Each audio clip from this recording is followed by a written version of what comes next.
होय रे बाबा, घाटमाथ्याच्या पल्ल्याड जिथं डोंगर सरतो ना, तिथं आहे एक गाव ज्याचं नाव आहे काळवाडी. 100 घरं बी नसतील, पण एक जुनाट वाडा आहे तिथं. असं वय, पण तिथं कोणी राहतं की नाही? बाकी कोणीच नाही, फक्त एक जक्खड म्हातारी आणि एक मांजर. मी हसलो. माझा मित्र माधव कितीतरी विक्षिप्त विचित्र ठिकाणी सुट्ट्या घालवतो. तो म्हणतो शहराच्या या गुदमरलेल्या वातावरणातून बाहेर पडायला पाहिजे. मुळात तो खेड्यातून आलेला, साधारण 2 वर्षांपूर्वी. तसे अभ्यासात हुशार फार. शहरात आल्यावर राहणीमान बदलले, पण त्याची गावाची भाषा काही त्यानं सोडली नाही. थोड्याच दिवसात आमची छान गट्टी जमली. त्याच्याबरोबर मी पण अशा छोट्या छोट्या थ्रिलिंग ट्रिपवर जाऊ लागलो. त्याच्याच नादाला लागून मी काळवाडीला पोहोचलो. काळवाडी गाव नकाशात शोधून बी सापडणार नाही. खडबडीत रस्ता. गावाच्या अगोदरच वाटेतच गाडी थांबवावी लागली. इथून पुढं पायीच जायचंय. माधव म्हणाला, रस्ता तरी नीट आहे का? आणि तुला तो माहीत तरी आहे का? अशा विचित्र जागांना कवा सरळ वाटा नसत्यात. वाट हुडकावी लागते, तवा घावते. आम्ही गावात पोहोचलो तेव्हा सूर्य मावळायला लागला होता. घरोघरी कोंबड्यांचा आरडाओरडा, बकऱ्यांचा आवाज अन प्रत्येक कुंपणामागून न्याहाळणाऱ्या नजरांचा भास होत होता. पण माणूस एकही नव्हता. ना अंगणात ना रस्त्यावर. सर्वत्र अंधार आणि एक भयान शांतता. त्या शांत गावातही एक अनामिक भीती जाणवत होती. काही अंतर चालल्यावर वाडा नजरेस पडताच माझे पाय थबकले. एक एक वीट जणू जीर्ण होऊन काळवंडली होती. कौलारू छप्पर पावसाच्या पाण्याने काळं ठिक्कर झालं होतं. बाहेरच अंगण पानगळीच्या सुक्या पानांनी भरलेलं. दरवाजा उघडाच होता, पण आत काहीही दिसत नव्हतं, कारण पूर्ण अंधार होता. पण तो अंगावर येणारा जिवंत अंधार. आम्ही गेट जवळ जाताच म्हातारी दरवाज्यातच उभी होती. तिची नजर थेट आमच्या डोळ्यात घुसली. या रे लेकरांनो, लवकर, नागलीची भाकर गरमागरम हाय. आणि हो, कालवण सुधीक पाट्यावर वाटलेलं खोबरं घालून घट केलंय. या रे लवकर या. तिच्या आवाजात काहीतरी विचित्र होतं. एक ओढ, घाई. समोर असूनही आवाज जणू कुणीतरी खोल विहिरीतून बोलतंय असा घुमणारा. आम्ही आतमध्ये शिरलो. अंगणाला वळसा घालून मागे एक जुनाट ओटा होता. त्यावर लाकडी झोपाळा. आम्ही तिथं जाऊन टेकलो.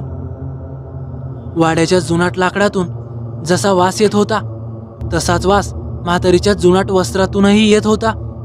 थोडासा वेगळा, अर्थातच शेवाळलेला. तशी मला भूकही नव्हती, त्यामुळे मी जेवायला नकार दिला. माधव मात्र आधाशासारखा जेवला. रात्र झाली.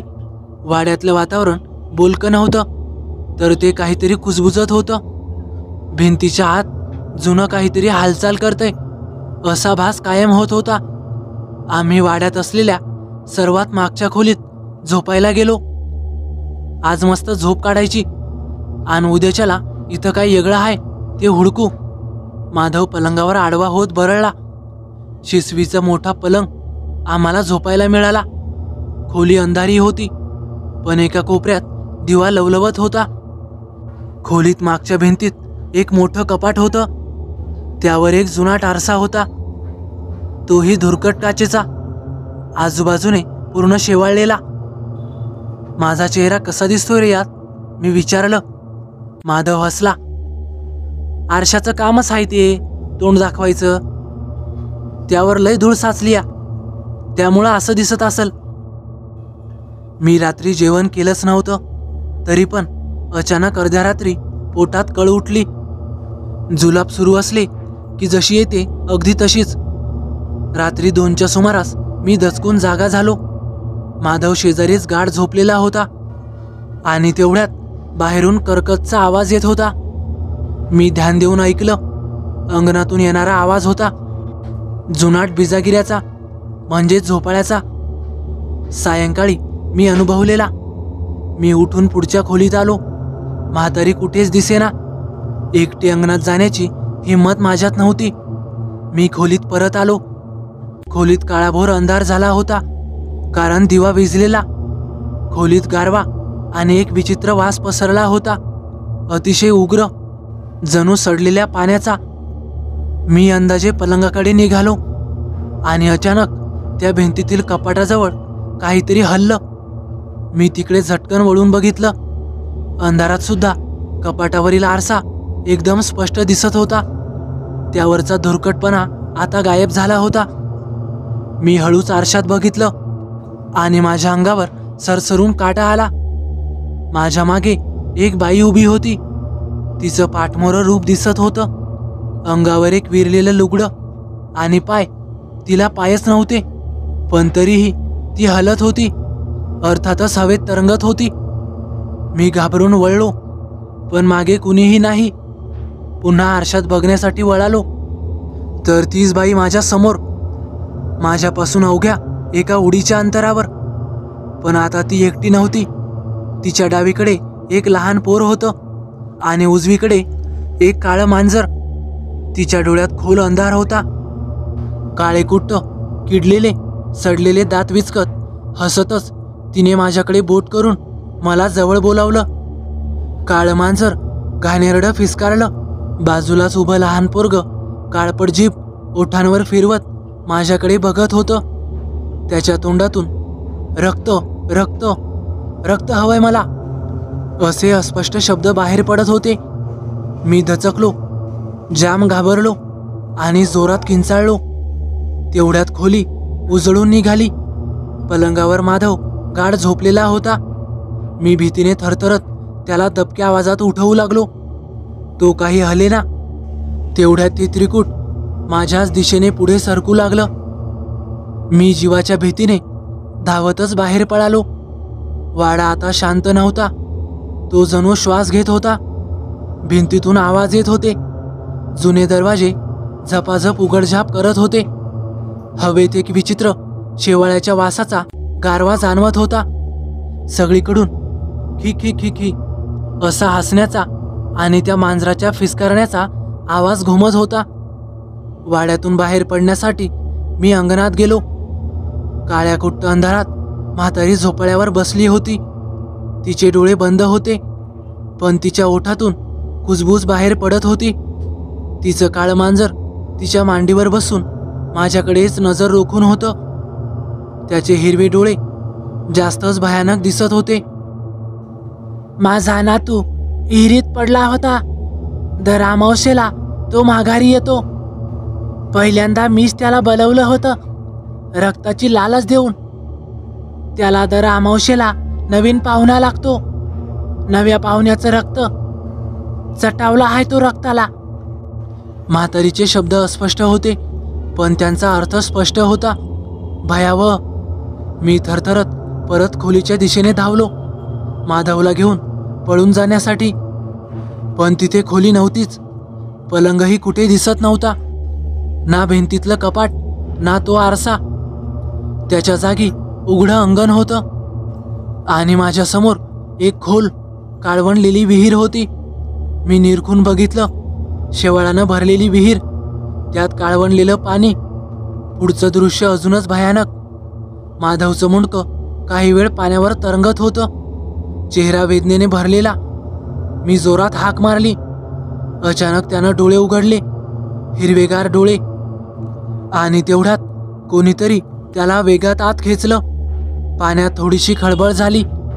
तरंग उठले आणि पुन्हा सर्व काही शांत झालं. मी शहारलो. जोरजोरात किंचाळण्याचा प्रयत्न करीत होतो, पण आता मात्र भीतीपोटी आवाजही निघत नव्हता. तेवढ्यात पुन्हा पाण्यात हालचाल झाली. आज रक्तच रक्त, दोघांचं गरम गरम ताजं रक्त, असा आवाज करत त्या लहान मुलाची किळसवाणी आकृती पाण्यातून बाहेर डोकावली. त्याचे हात थेट माझ्या दिशेने ताणले गेले. ते मला आत ओढू पाहत होते. मी पुन्हा धावलो, कसलाही विचार न करता अनोळखी दिशेला, विहिरीपासून आणि त्या वाड्यापासून दूर जाण्यासाठी. आणि तेवढ्यात पायात काहीतरी अडखळले आणि मी खाली पडलो. आरतू मध्यरात्री ओरडत कुठे पळत होतास? दुसऱ्या दिवशी सकाळी माधव मला उठवत म्हणाला. त्याच्या आवाजाने मी डोळे उघडले. मी त्याच खोलीत होतो, शिसवीच्या पलंगावर. मी शहारलो. अरे, मी आवाज ऐकला आणि झोपेतून उठलो. तू झोपलेला होता. मग मी बाहेर गेलो, पण बाहेर कुणीही नव्हतं. मी जरा घाबरलो आणि पळत आत आलो. सर्वत्र अंधार, काहीच दिसत नव्हतं. फक्त आरसा, स्वच्छ नितळ प्रतिबिंब. माझ्या मागं एक बाई. मी वळलो आणि मागं कुणीही नव्हतं. मी पुन्हा वळलो तर ती बाई समोरच. तिचं रूप एकदम भयानक होतं, पण आता तिच्याबरोबर एक मुलगाही दिसायला लागला होता. थरकाप उडवणारा आणि किळसवाना. आणि एक मांजर, हिरव्या डोळ्याचं. त्यांनी माझ्याकडे बोट केलं. मी पुन्हा बाहेर धावलो. बाहेर झोपड्यावर म्हातारी आणि मांजर वकवकल्या नजरेने बघत होतं आणि भीतीदायक बरळत होतं. माझा थरकाप उडाला. तुला घेऊन जाण्यासाठी मी पुन्हा आत धावलो, पण तू इथं नव्हता. ही खोली नव्हती, हा पलंगही नव्हता. इथे एक मोठी विहीर होती आणि त्यात तुला कोणीतरी ओढून घेतलं. मी गोंधळून उत्तरलो, काय बोलतो? मी तर बाहेर म्हातारीजवळ झोपलो होतो. मी पूर्णपणे गोंधळलो. मला रात्रभर जे काही दिसलं ते खरं होतं की भास? आपण परत जाऊया का? मी विचारलं. का? एवढं छान घर आहे. कुठं मिळतंय वय असं शांत झोपायला? आजची रात्र थांबू इथंच. मग बघ, तुझी पण इच्छा नाही होणार इथनं जायची. माधव हसत म्हणाला. त्याची भाषा पूर्ण वेगळी होती. त्याच्या डोळ्यात एक वेगळी चमक होती. रात्री बघितलेली हिरवट. पलंगावरून उतरून मी वेगात पळत सुटलो बाहेरच्या दिशेने. जिकडे उजेड होता तिकडे. दूर अंतरावर गाव दिसत होतं. मी जीवाच्या आकांताने धावत होतो. पडत, ठेचकाळत. मागून माधवचा आवाज येत होता. त्याचबरोबर त्या म्हातारीच्या हसण्याचा आणि मांजरीचं फिसकारणं. पळत पळत मी मागे वळून पाहिलं. वाड्याच्या गच्चीवर ती बाई उभी होती, जी काल रात्री मला आरशात दिसली होती. तिच्या खांद्यावर तेच काळं मांजर होतं. त्यांचे डोळे हिरवट चमकणारे थेट माझ्याकडेच बघत होते. माझ्या मनात एक भीतीची लाट उसळली. मी गावात पोहोचलो. माझी अवस्था बघून लोक धावले.